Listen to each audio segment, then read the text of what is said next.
Hey there! Today we're going to be working on the irrigation system.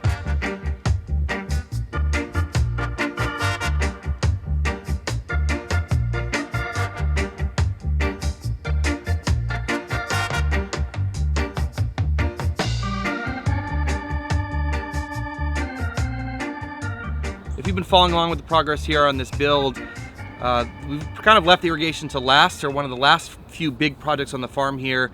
And that's mainly because we're coming out of winter here and now just into spring. So I've been hand watering everything, which is definitely getting pretty old. And I've always been a big fan of really nice, proper, thought out irrigation systems. And in fact, I really recommend that you sort of design your farm based on the irrigation system. So instead of like building your tunnels, building your beds, and then figuring out how to put your irrigation in, I really think you should take the approach where you think about the irrigation first and sort of build the farm around that. And some great examples, I did a video from my first version of my farm. I'll leave that down below for my full irrigation system there with all the parts and everything. And then the irrigation system at Raleigh City Farm was really cool. The field blocks were based on basically having the irrigation set up properly. So that's worked out really well because once we started building out the beds, then the irrigation fit in perfectly. So for here, you guys know I have two 100-foot Caterpillar tunnels from Farmer's Friend, and we're gonna be doing a kind of a complicated system here, and it's gonna be really cool, and it's really gonna fit the theme of this farm in that trying to grow the most amount of food in the smallest amount of space and be as efficient as possible. So you guys know, hopefully, that these 100-foot tunnels are broken up into 48-foot beds, so there's 8 in each tunnel. We're gonna put 4 zones of irrigation in each tunnel. So each half, or these 4 beds and the back 4 beds, will have a separate zone for overhead and drip, so we can really dial things in. I'm a big fan of timers in general. All the irrigation systems that I put together have involved timers, and I think they're really nice to have, and you have to keep in mind that there's no set it and forget it with irrigation and with farming. So you always have to be managing your crops, the moisture level, all those sorts of things. But they're really handy like if you need to be out all day, maybe making deliveries, and it's really hot and you need to make sure you get it irrigated during the day. Or if you need to go away for a couple days or a weekend or something like that, it's great because you can kind of make sure you're getting it irrigated when you're gone. So they're really great. And also the manual mode is awesome because if you need a little bit of extra water, you can set a manual mode and it shuts off automatically. You don't have to worry about setting a timer on your phone and then running around forgetting or leaving it on. So I really do like them. This is a 4-way timer from Melner. I'll leave a link down below for you guys to check out. I think all the cheap timers are kind of the same. We used a couple of these at Raleigh City Farm last year and had good luck, so I bought them again for here. And what we're gonna do, as I said, we're gonna have 2 zones for overhead and 2 for drip, both for each tunnel. And that way you can really tweak the irrigation and get things really, really dialed in. And so I've already started with a lot of the overhead, and I'll show you guys that in a few minutes. But right here is where we're gonna be mounting the timer. So we got this ground post thing. You drive it in, then you can put a 4x4 in there, and then we're just gonna mount the timer up here and make all of our connections. So trying to keep it up as high as possible as well, so that you don't have to lean over as much to make adjustments. Just make it more ergonomic and more comfortable. So I'm gonna get going on that. Well, it's not super hot yet, but we're just past the spring equinox, and it's getting pretty bright out here. So I think start working on wearing the big hat now. Switch it over. I know you guys love making comments about the hat, and this was a gift from a viewer last season. Let's see how long it lasts. It kind of falls apart pretty quickly, but anyways, this is where we're at now, and these are 4x4 posts into that cool connector piece that I showed you. And I really try to use leftover wood from other projects and scraps and stuff. These 4x4s are from an old post from a fence that I used to have on the property I took down. So this is just a 2x6 screw to it, and we're gonna mount the timer on here. And each tunnel is gonna have exactly the same setup so that it's just standardized. You guys know I love standardized stuff. So on the left-hand side of both of these, that's where all the connections will be made. And as I said, nice and high, so you don't have to lean over as far. And that way, when you're working on each tunnel, same setup, and just keeps things really nice and consistent, so you don't have to think too much about what you're doing. Timer's mounted, hooked up the 2 lines for the overhead setup. So again, one will be for the front 4 and this one will be for the back 4. So now what we're gonna do is we're not gonna hook up the drip quite yet. We're gonna work on that a little bit later, but we gotta get water in here. And if you've been following along the channel, you guys know that we thought ahead with this and we ran a 3/4 inch line under these wood chips here in a ditch.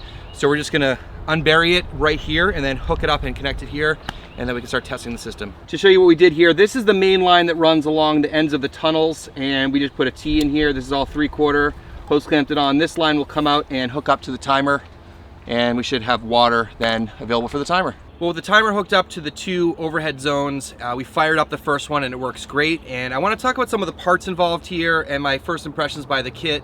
Obviously, I haven't used it like to water yet, but just as I'm installing it and as I use it, I'll obviously update you guys how I feel about it. So I bought the 100-foot overhead kit from Farmer's Friend, and yeah, it seems like all the parts are pretty solid. And at the end of each zone, it comes with this fitting here. So this is like an automatic reducer. When the pressure goes down, it lets water out. I did these a while ago, and the reason was that I didn't have beds in here, so I figured that was a good time to do all the overhead work. So I had everything installed ahead of time, and I didn't film that. But yeah, basically you run the main line, and then you put in all the drop-down bits, and you're good to go. As I mentioned, we got a 100-foot irrigation kit, and I broke it into 2, and this is how we did it. So it comes with this 1-inch line with the holes pre-drilled, so you can put in those drop-down pieces of tubing where the sprinkler's attached to. And what I did is I basically cut it in the middle here because we weren't going to have a sprinkler in the middle anyways. And I used the 3/4 inch line everywhere on the farm, so I had a 3/4 inch line that runs back to the timer separately for this back zone, and then I used a 3/4 to 1 inch reducing barb situation right here, and then clamp that together. And this is the end of the top half, or the top zone there, and this runs down to that valve here. Now that valve, when you turn off the water, and if you do disconnect it, it allows a lot of the water to come out, and this was shooting into the bed. So I just took the remaining bit of tubing that I had and ran it down this way so that it drops the water down there. If this is a problem by splashing, if this drops water all the time, I'll just make this hose longer. But again, this is how I set up 2 zones with 1 kit, is I just ran a separate line along with the original line over here back to the timer. And I think it should be really good. I had to buy a couple extra parts, you know, so I could do this, but also I had to get another one of those little valve things at the end of the second zone as well. But what I'll show you now is how we flush out this line and get the second zone started up and tested. So when you go to flush the lines, you want to make sure everything's completely open. So you want that cap on the end gone, which you see the water coming out over here.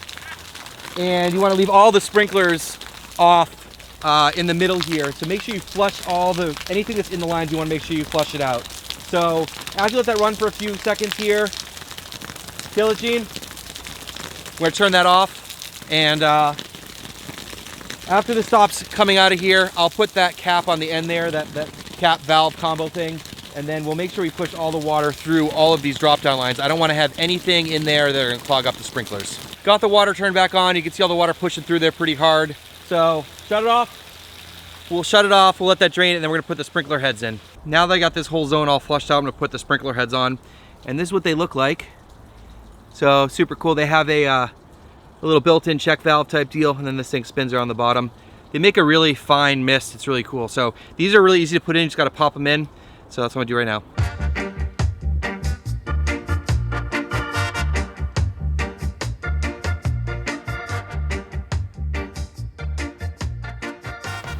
Here it is running. Things are great. I don't really know about coverage yet and stuff like that, but I'll keep you guys posted. A couple things I was concerned about. I heard about with some other systems, and then when you turn the water off, the water just continuously drips out of the sprinklers. That does not happen with these. The water's off where I'm standing right now, and it's not dripping, so that's fantastic. Other thing I was concerned about was, you know, we're on a slope, and these hang with gravity, so, you know, it's like this, so they don't quite hang in the middle. We'll see if that's an issue. If it is, we'll run a rope down the middle or something and tie them to the middle, and I guess we'll deal with it then. But so far, I'm really liking this, and again, we'll check the coverage. I noticed one thing is when you first kick on the water with the sprinklers attached, not all of them fire right away until the whole thing gets really, really pressurized. So I had a little panic attack, but everything's working great so far. We just started on the drip, but we're not gonna get that done today. We'll work on that tomorrow, and we're running this right now, and the coverage is great, Gene. I mean, how are you describing this? If you want it, if they call them like for an inch of rain today, and you don't want any damage, this is the type of rain you want. A light, gentle rain that would last all day. Yeah. With no damage to the beds. It's kind of like a heavy mist almost. Right. And it's really even, and it's not like disturbing the plants at all.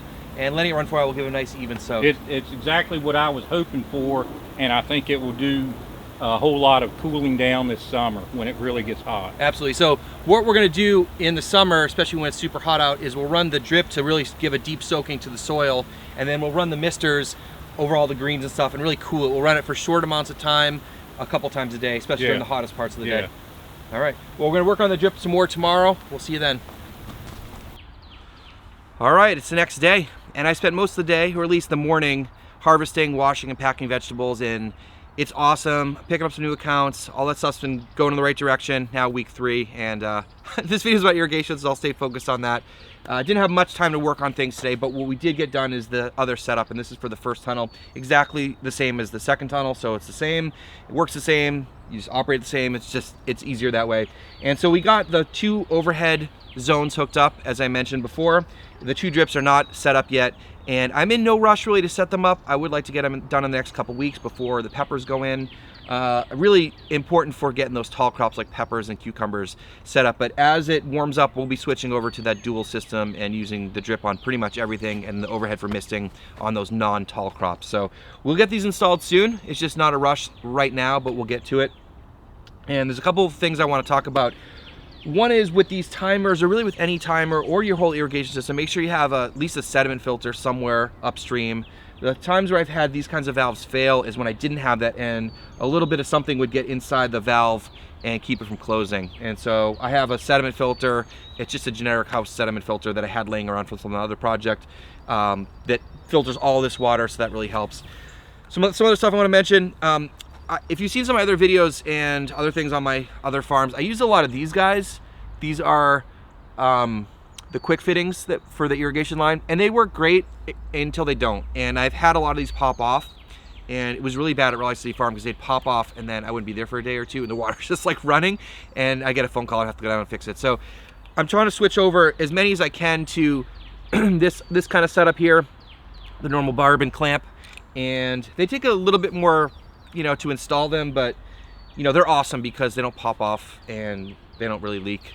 So they're great. I'm trying to switch over as many as I can here, and that way if it gets bumped or whatever, they don't just pop off. And so yeah, those are working great. I want to talk a little bit about my water situation here, because every single time I talk about irrigation, people ask me, so I'll just give you guys this information. I'm on a private well that feeds my house, so I'm tied into that system and it works great. And when my well got replaced a couple years ago, I talked to them a lot about the water and all those things, and I'm good. Like, I can do what I need to do with the situation that I have here.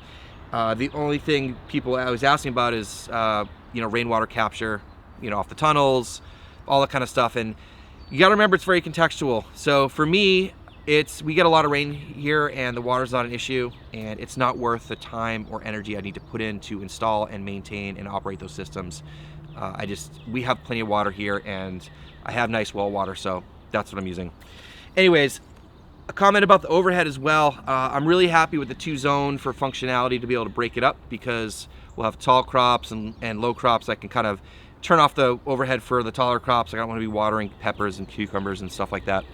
But the other thing is, I tried to fire up both zones at the same time and there wasn't enough pressure. So another thing to consider, if you're in a situation where you don't have a lot of pressure, you might want to split up into 2 zones, and that way you still get a good, accurate watering. So just keep that in mind as well. Obviously the kit I got from Farmer's Friend. All the fittings and parts I got from Berry Hill Irrigation. So not affiliated, not sponsored. I'll leave a link down below for you to check out.